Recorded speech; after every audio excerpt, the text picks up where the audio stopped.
Many years ago, throughout nearly 2,000 years of history, many popes have led the Catholic Church. We usually imagine that for someone to become the head of the Church, that person must be a great example of goodness and follow everything the Church teaches. But the truth is that not all popes were like that. Among them, one name became famous for being the most controversial and involved in scandals: Pope Alexander VI. He did many wrong things, such as selling church assets for money and hiring many people for secret parties. But to understand how he shook the church, we need to know a bit about his life before becoming pope. Before continuing with the video, remember to leave your like, subscribe to the channel, and activate the bell to receive notifications of new videos. That way, you won't miss any new content. Pope Alexander VI was born with the name Rodrigo Borgia in the year 1431. In a town in Spain called Sativa. His family, the Borgias, was very wealthy and powerful, both in Spain and Italy. This greatly helped them obtain important positions, especially within the church. Life got even better for the Borgias when Rodrigo's uncle, named Alfonso, became pope in 1455, taking the name Pope Calixtus III. This made the Borgia family even more famous and influential. At 25 years old, Rodrigo was already very intelligent. He studied law in the city of Bologna and was named a cardinal, a very important title in the church. People thought Rodrigo was handsome and good with money, which is why he kept rising within the church, eventually earning the position of vice-chancellor. However, his reputation wasn't entirely positive, as he also enjoyed extravagant parties and accepting bribes. When Pope Pius II took office, he liked Rodrigo and the Borgia family, but even he warned Rodrigo about his parties, saying they were not appropriate for someone in the church. Rodrigo, however, didn't pay much attention to these warnings and continued living a life far from what was expected of someone in the church. Back then, in the 15th century, it was common for important men to have mistresses, and Rodrigo was no different. He had two well-known affairs, one with a woman named Vanozza de Catane, and another with Giulia Farnese, who was married. What drew the most attention to this affair was that Giulia was only 15 years old when she began her relationship with Rodrigo, who was already 58. Rodrigo also admitted to having 4 children with Vanozza: Cesare, Giovanni, Lucrezia, and Joffre. Besides them, he had 4 more children with other women, and maybe even more, as he had many relationships outside of marriage. Even with this scandalous life, Rodrigo craved power, and this led him to become pope. When Pope Innocent VIII died in 1492, many men wanted to become the new pope. Rodrigo, already 61 years old, did everything he could to win this position, using the same strategy his uncle had used before him: negotiating and bribing to gain the necessary support. Years before becoming pope, Rodrigo Borgia was already planning his rise to power. During the conclave, which is a meeting where cardinals choose the new pope, he offered many things in exchange for votes, such as land, important positions in the church, and even mules loaded with silver. With these offers, he won the majority of the votes, and in August 1492, just a few months after the death of Pope Innocent VIII, Rodrigo was elected pope, taking the name Alexander VI.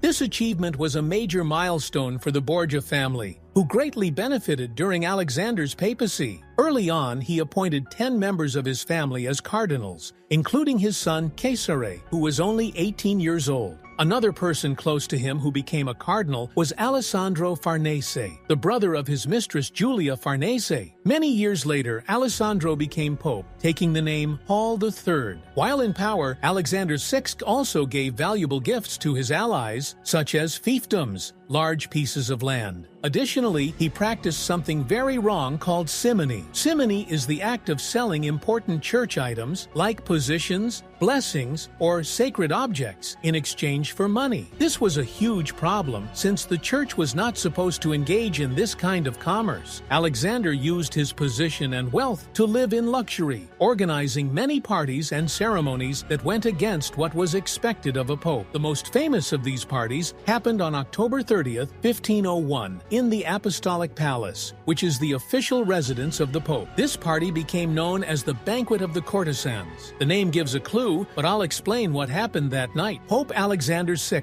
along with his son Cesare and some friends, organized a party with 50 courtesans, women who worked as as companions. The night began with a grand banquet, followed by an auction where the courtesans' clothes were sold. Afterward, people started dancing, many of them without clothes. Then, the party turned into a strange competition where men had to prove their sexual strength. Those who managed to do so, the most times, won prizes like silk robes and tunics. Over time, many historians began to doubt whether this party really took place, as it was very embarrassing for the church. But one piece of evidence that this event might have been real comes from the diary of Johann Burchard, who was the master of ceremonies at the time. He described the night in detail, criticizing the Pope's behavior. Johann wrote that many immoral acts occurred that night, such as incest and other crimes, and large crowds witnessed these events. Besides these parties, Pope Alexander VI was also involved in many power plays. It is said that he poisoned his opponents to prevent them from causing problems. One of the most important political acts of his papacy was the signing of several Alexandrine bulls.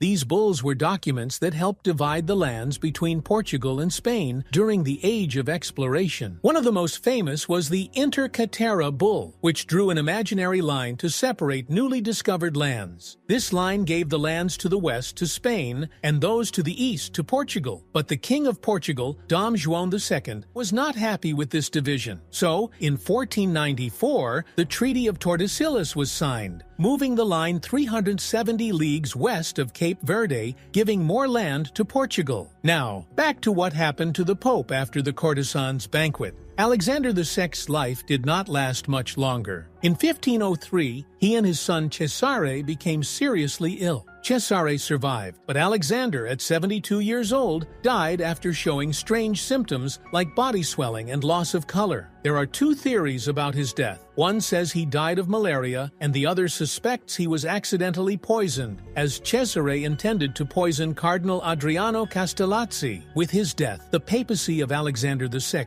came to an end after 11 years. His reign was so controversial that one of the popes who came after him, Pope Julius II, refused to live in the same quarters the Borgias used, and those rooms remained closed until the 19th century. If you enjoyed the story and want to support the channel, don't forget to like, subscribe, and leave a comment. You can also become a member to further encourage the content. See you next time.